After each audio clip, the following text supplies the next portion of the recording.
Istrinya yang melihat kejadian itu mengatakan bahwa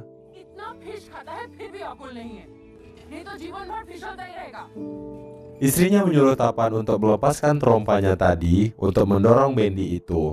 Alhasil, Bendy itu berhasil keluar dari lumpur dan mereka pun pergi menuju biara. Saat sampai, mereka mempersiapkan tempat tidur bagi para pemain hoki nasional nantinya. Lalu, Ragubir datang dengan asistennya di sana. Ragubir sangat kagum setelah melihat idolanya Samrat yang akan melatih mereka. Kemudian, Samrat menghampiri Ragubir dan ia tidak diperbolehkan menyuruh asistennya untuk mengangkat barangnya. Para pemain mulai mengisi tempat tidur mereka. Di sana, Ragubir terlihat jengkel dengan tempat tidur mereka saat itu. Bahkan, ia mengatakan bahwa bagusan kandang kudanya daripada tempat tidur itu. Pada saat pemilihan posisi, di sana Ragubir tampak kecewa karena ia diletakkan di posisi sayap kanan. Ia kemudian protes kepada Samrat. Samrat meyakini bahwa posisi depan telah diisi pemain lain dan dia akan memperkuat sayap kanan saja. Pada saat latihan berlangsung, Himat yang berada di posisi depan tengah menunjukkan skillnya dalam mencetak gol. Kemudian, Ragubir datang dan memperlihatkan bagaimana caranya mencetak gol saat di posisi depan tengah.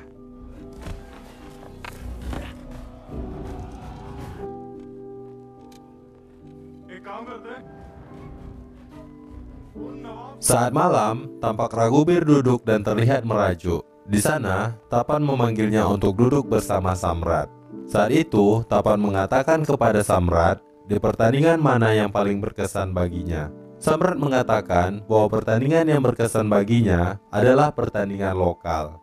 Saat itu, ia tidak mencetak gol sama sekali.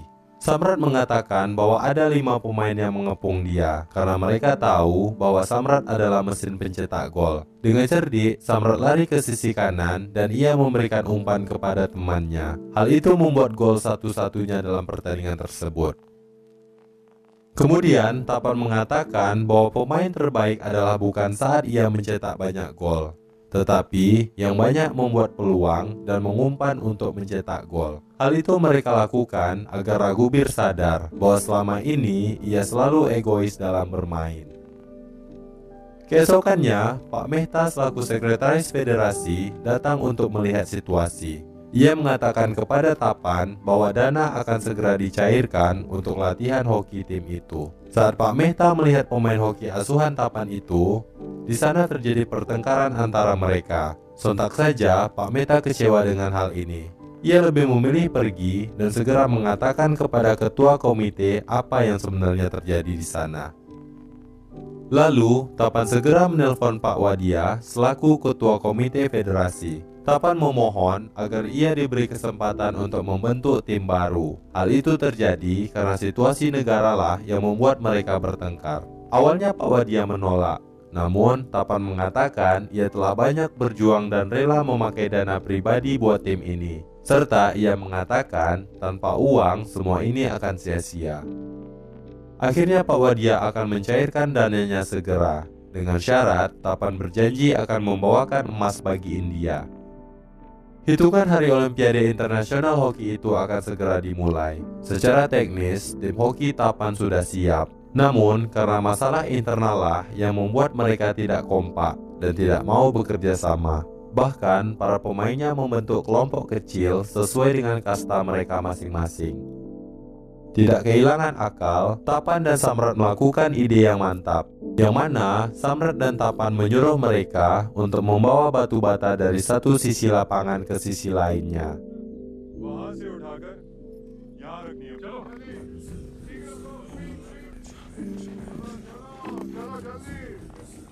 Mereka sangat terlihat kelelahan. Bagaimana tidak, dengan cara itu mereka sangat terlihat bodoh. Bahkan, Samrat menyuruh mereka untuk mengembalikan posisi batu bata itu ke awal. Begitu seterusnya sampai mereka benar-benar lelah. Kemudian, salah satu pemain di sana mempunyai ide untuk melakukan agar mereka tidak kelelahan. Mereka kemudian berbaris memanjang sampai ke sisi lapangan.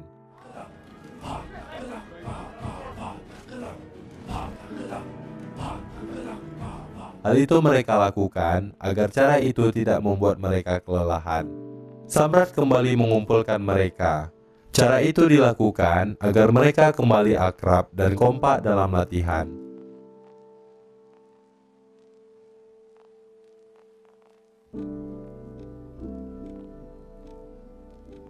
Latihan demi latihan mereka lalui. Di sisi lain, istri Tapan sedang mempersiapkan makanan untuk mereka para pemainnya. Tampak kekompakan antara mereka sudah mulai terjadi. Sudah 3 bulan mereka berlatih, Tapan dan Samrat kini mempersiapkan siapa kapten yang akan memimpin tim tersebut. Awalnya Tapan menyarankan Ragubir. Samrat mengatakan Ragubir memang pemain yang hebat, namun seorang kapten adalah orang yang dapat menyatukan pemainnya. Lalu Samrat mengatakan bahwa Himat adalah kartu as mereka di dalam permainan itu. Jadi nantinya si Himat ini banyak menjadi pemain cadangan walaupun dia pemain yang hebat. Saat rapat federasi, ketua komite tidak dapat hadir karena ia masih berada di kota New York. Saat itu, ia memberikan tanggung jawab kepada Pak Mehta selaku sekretaris federasi. Dalam surat, Pak Wadia memberikan penghargaan bagi Tapan Das karena telah berhasil membentuk tim hoki nasional India. Hal itu membuat Pak Mehta sedikit cemburu terhadap Tapan. Memang ya, setiap pencapaian kita pasti ada aja orang yang gak suka. Contohnya aja Pak Mehta ini. Aduh, kacau nih. Saat pengumuman para pemain yang akan ikut dalam Olimpiade 1948 itu, di sana Pak Mehta merayakan dan menyuruh Tapan Das untuk bernyanyi. Namun ternyata ada rencana licik yang akan dilakukan Pak Mehta. Ia menyuruh orangnya untuk memasukkan obat ke dalam botol minum Tapan. Hal itu ia lakukan agar Tapan tampak sangat mabuk dan membuat tamu-tamunya merasa tidak nyaman.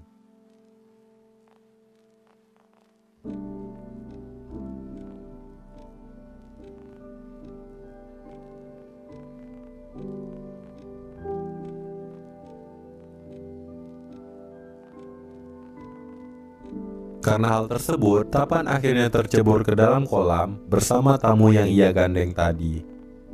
Hal itu membuat suasana menjadi kacau balau. Kemudian, si Mehta ini dengan licik akan melaporkan yang terjadi kepada ketua komite. Keesokan harinya, Tapan mendapatkan surat bahwa ia telah dikeluarkan dari federasi atas apa yang ia lakukan semalam. Walaupun ia sudah berniat untuk tidak mabuk-mabukan lagi, federasi tetap saja menolaknya untuk kembali. Akhirnya, tim hoki itu berangkat ke London tanpa Tapan Das. Sedih memang. Setibanya di London, akhirnya mereka berjumpa dengan tim lamanya yang sekarang menjadi tim Pakistan, termasuk Imtiaz Shah. Saat itu, salah satu orang Inggris melihat tim Pakistan dan India berpelukan. Orang Inggris itu mempunyai rencana untuk meletakkan tim India dan Pakistan dalam satu grup. Hal itu mereka lakukan agar salah satu tim hebat itu gugur. Sementara tim Inggris berada dalam grup yang lawannya lemah-lemah. Ragubir dan kapten tim tidak setuju dengan hal demikian. Kemudian ia menyampaikan keluh kesahnya kepada Pak Mehta selaku manajer mereka sementara. Saat itu Pak Mehta ini tetap membiarkan saja dan tidak mau menuntut apa-apa kepada panitia Olimpiade. Keesokan harinya, sehabis Mehta jogging sebentar, ia melihat kamarnya sudah bertuliskan kodok Inggris. Ia mendatangi para pemain untuk mengaku siapa yang melakukan demikian. Semuanya pun terdiam. Di sini Pak Mehta berjanji tidak akan memberi mereka uang saku. Esoknya, Pak Mehta tidak melihat para pemainnya di ruang makan.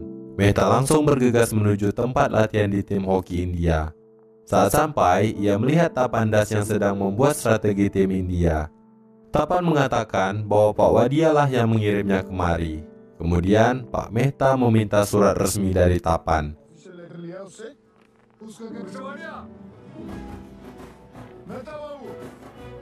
Hal yang dilakukan Tapan selanjutnya adalah bekerja sama dengan manajer Pakistan untuk membuat keributan kenapa mereka diletakkan di grup yang sama. Dan akhirnya, panitia federasi menyerah dan meletakkan kedua negara itu di grup yang berbeda. Saat Imtiaz diwawancarai, di sana ia bercita-cita untuk membawa pulang emas bagi negaranya dan akan mengibarkan bendera dan lagu kebangsaannya atas perbudakan Inggris selama 200 tahun.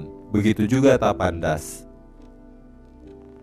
Saat Olimpiade dimulai, sebanyak 2.500 merpati dilepaskan, yang menandakan perdamaian akan segera dimulai. Namun di bawahnya, peperangan alias perlombaan antara negara itu segera berlangsung. Pertandingan demi pertandingan sudah banyak dilakukan. Saat India menghadapi Spanyol, dari menit pertama, Himmat belum pernah dimainkan.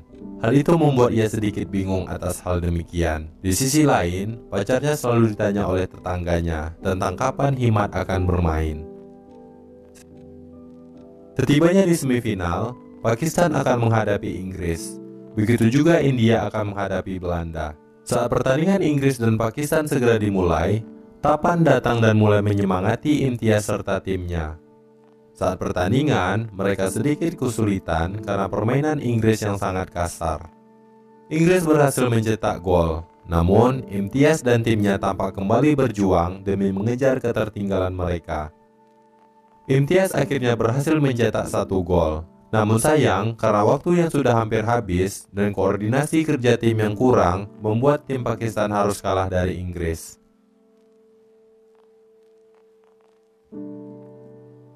Keesokannya, Himmat tampak menelpon kekasihnya yang berada di India. Kekasihnya mengatakan di pertandingan esok, ia dan keluarganya akan segera mendengarkan pertandingan itu. Ia juga meminta agar Himmat bisa mencetak gol 1 atau 2 saja. Namun, Himmat mengatakan hal itu mudah ia lakukan jika ia terlebih dahulu main. Namun sayang, ternyata ia dicadangkan sebagai kartu as India. Singkat cerita, malam pun tiba. Saat di kafe, teman-temannya berkata kepada Himmat bahwa Himmat tidak pernah bermain sekalipun yang akan membuatnya pulang tidak membawa apa-apa. Teman-temannya juga berkata hanya kapten dan wakilnya lah yang menentukan siapa yang akan bermain. Karena termakan dengan omongan temannya, Himmat menghampiri Raghuber. Ia merasa karena Raghuber memiliki dendam kepadanya. Di sini, Himmat mengatakan kenapa ia menghapus namanya di daftar pemain. Awalnya Raghuber tidak tahu apa-apa. Memang, si Raghuber ini memiliki dendam personal kepada Himmat. Namun, bukan dia dan kapten yang mengatur siapa yang akan main. Karena suasana mulai memanas, akhirnya Himmat mendorong Raghuber karena kesal. Karena kejadian itu, Raghuber berjanji bahwa ia tidak akan membuat Himmat bermain sama sekali bagaimanapun caranya. Keesokan harinya, saat mereka akan menghadapi Belanda, Himmat masuk ke dalam daftar pemain. Karena kejadian semalam, kapten dan Raghuber memasang rencana agar Himmat ditarik keluar. Kapten mengatakan bahwa Himmat telah mabuk dan memukul Raghuber semalam kepada Tapan dan Pak Mehta. Awalnya Pak Tapan mengatakan bahwa Himmat adalah kartu as mereka. Namun karena kesombongan dan kepercayaan diri Raghuber membuat ia tidak bisa berbuat apa-apa. Hal itu membuat Pak Mehta mengatakan perkara tersebut tidak dapat ditoleransi. Dan mereka akhirnya memutuskan untuk tidak memainkan Himmat kali ini. Himmat kemudian digantikan. Hal itu membuat kekasih dan keluarganya kecewa. Ia kecewa kemudian mendekati Tapan. Tapan mengatakan bahwa ia sudah berusaha untuk memainkan Himmat sebagai kartu as mereka. Namun karena si Himmat ini dituduh mabuk semalam, hal itu membuat Tapan kecewa kepadanya. Salah paham nih namanya. Dasar Raghuber. Babak pertama pun dimulai.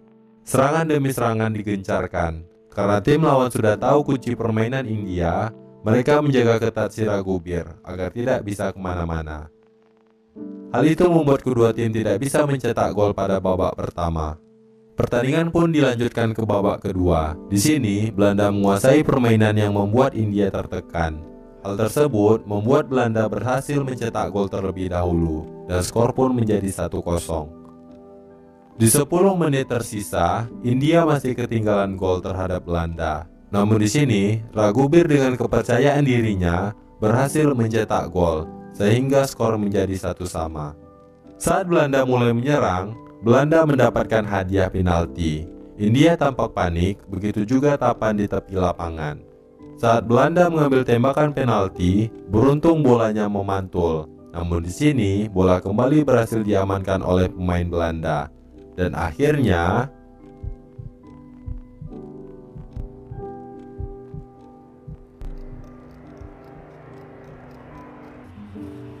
Bola tersebut berhasil melewati penjaga gawang India dan segera masuk sebagai gol. Namun bolanya terlalu slow motion yang membuat pemain bertahan India berhasil menahan bola itu dan mereka pun melakukan serangan balik. Raghuber dan teman-temannya mulai melakukan serangan balik. Saat sang kapten membawa bola dan menembakkannya ke gawang Belanda, penjaga berhasil menahan dan memantulkannya. Namun, Raghuber menerima bola itu dan segera mencetak gol. Bola itu terkena tubuh penjaga gawang yang akhirnya membuat gol itu menjadi gol bunuh diri. Tim Belanda akhirnya kalah dan kecewa, dan India berhasil melaju ke babak final melawan Inggris. Kemudian, mereka merayakan kemenangannya di semifinal itu. Saat mereka merayakannya, Tapan melihat Himmat yang keluar dari ruangan. Tapan sangat tidak setuju jika mereka cepat sekali merayakan kemenangan itu, sebab mereka menang akibat gol bunuh diri dari si kiper. Jika tidak, mereka akan dipermalukan dan tamat. Kapten tim mengatakan agar Tapan ikut merayakannya. Kemudian, Tapan menghampiri mereka dan mengambil minum. Ia mengatakan, bersulang untuk kemenangan Inggris besok. Raghuber menjawab, kenapa Tapan mengacaukan perayaan ini? Di sini Tapan mengira bahwa selama ini Raghuber sama seperti Samrat pada masa lalu. Namun, pada akhirnya ia salah. Karena keegoisannya inilah yang membuatnya tidak tahu apa itu namanya kerjasama tim. Kesel ya aneh. Di sini kenapa saya kesal kepada si botak Mehta ini? Ia seharusnya kan ikut sebagai orang yang lebih tua. Ia meredakan suasana timnya, bukan ikut merayakannya. Dari awal emang udah kesal. Botak. Nggak boleh lah botak tua, kasihan. Maaf pak, maaf saya kesal soalnya. Hari final pun sudah semakin dekat. Himmat yang orangnya memang tekun dan disiplin, ia sempatkan untuk latihan saat pagi buta. Bahkan ia sangat kesal dengan semua ini. Saat mereka berkumpul, di sana Raghuber mendapatkan koran yang memberitakan bahwa Inggris dengan mudah mendapatkan emas pada final besok. Dengan kata lain, bahwa India sangat diremehkan. Pada saat pertandingan final antara Inggris dan India dimulai, kita melihat bagaimana suasana meriah dari penonton. Bahkan, warga India juga turut mendoakan timnya melawan Inggris. Saat pertandingan berlangsung, Inggris mencoba memecahkan pertahanan India. Di sini, Raghuber dijaga ketat oleh pemain Inggris yang membuatnya tidak bisa mencetak gol.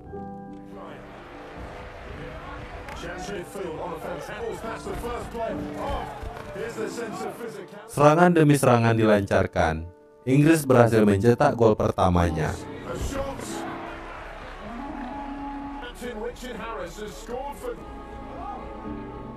Lalu, beberapa saat kemudian, Inggris mendapatkan hadiah penalti yang akhirnya berujung dengan gol bagi Inggris.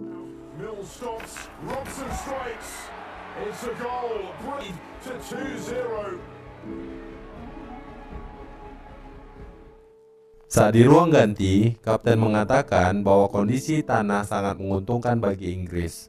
Di saat itu, Tapan berbicara dan bertanya, pemain mana yang terbaik dalam menjebak umpan jauh? Kapten menjawab bahwa Himmatlah orangnya. Kemudian Pak Mehta pun mencela perkataan Tapan dan mengatakan ini masalah kedisiplinan. Hal itu membuat Himmat tak bisa bermain, ungkap si botak. Karena hal itu membuat Himmat sakit hati dan segera pergi dari ruangan itu. Gak kebayang gimana rasanya nih si Himmat. Terus semangat Himmat. Himmat pun pergi keluar dan di sana ia tampak kesal.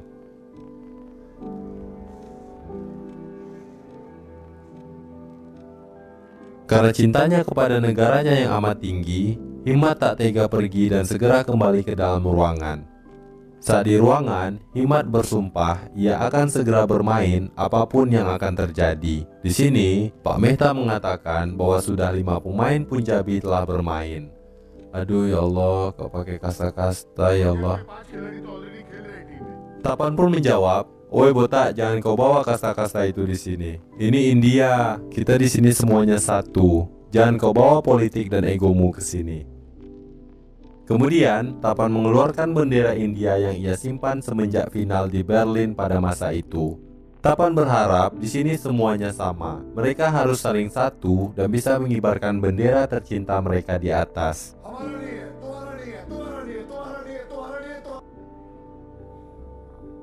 Dan Tapan pun mengatakan kepada Ragubir, jika ia terus-terusan begini, maka Tapan pastikan hidupnya tidak akan baik-baik saja.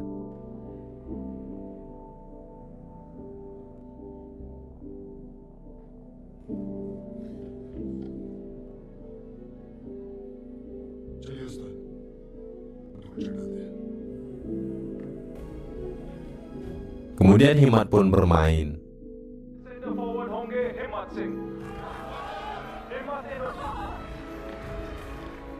Saat kembali bermain, India mulai menguasai permainan. Di sana, Ragubir membawa bola dan ia akhirnya memberikan umpan kepada Himat.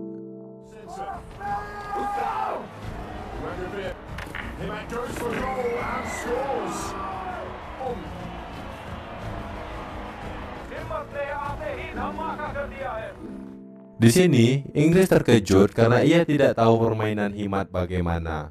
Sebab selama ini Himat dicadangkan dan Inggris tidak tahu bahwa Himat adalah senjata mematikan. Pertandingan kemudian dilanjutkan, namun sayang cuaca kemudian berubah yang menjadi hujan.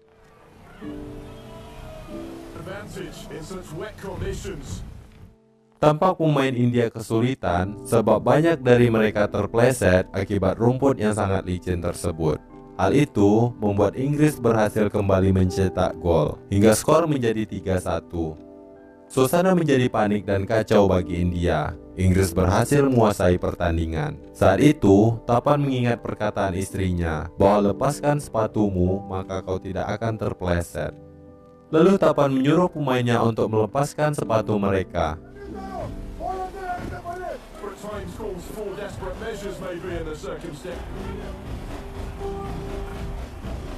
Benar saja, dengan kerjasama antara Ragubir dan Himat, mereka berhasil mencetak gol dalam keadaan hujan tersebut.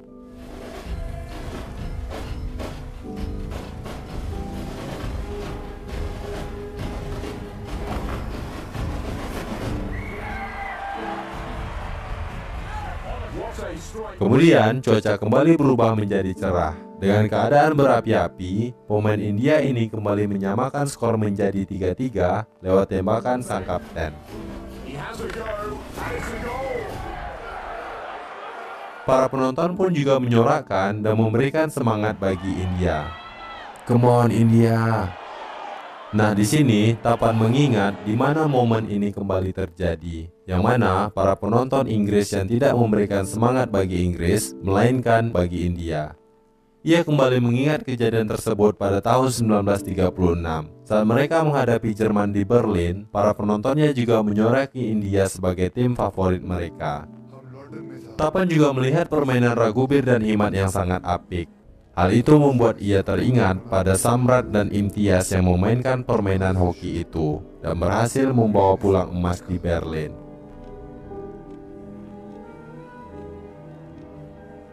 Dengan kerjasama yang apik antara Ragubir dan Himat, Himat berhasil mencetak gol dan membawa kemenangan bagi timnya.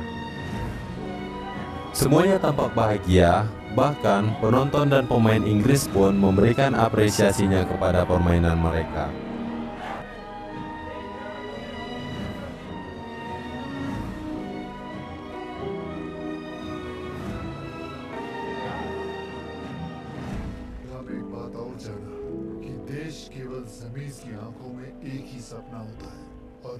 Di saat bendera dinaikkan dan lagu India dikumandangkan, semua orang sangat senang bahwa India berhasil membawa pulang medali emas, termasuk Tapan. Ia sangat menantikan momen-momen itu dan mengatakan,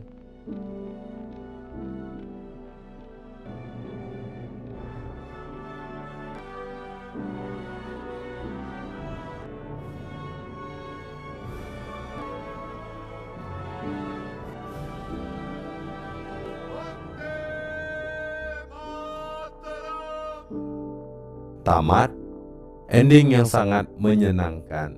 Good job India. Dari film ini, kita tahu bahwa perjuangan seorang Tapan berhasil meyakinkan dan membawa timnya menuju kemenangan. Banyak makna yang dapat kita petik dari kisah nyata ini. Di sini, saya sangat mengapresiasi atas perjuangan Tapan yang berhasil menyatukan perbedaan di antara pemainnya, tak kenal dari kasta dan ras yang mana. Dari perkataan Tapan, negara dibentuk pada saat rakyatnya memimpikan hal yang sama, dan tak ada mimpi yang tak mungkin jika kita percaya pada mimpi kita bersama-sama. Intinya, semua mimpi itu nyata bila kita berjuang dan berusaha mewujudkannya. Tuhan tidak akan merubah nasib suatu kaum hingga kaum itu mengubah diri mereka sendiri. Cukup sekian cerita kali ini. Jika kalian memiliki referensi film untuk direview, silahkan komen di bawah ya. Sampai jumpa dan terima kasih.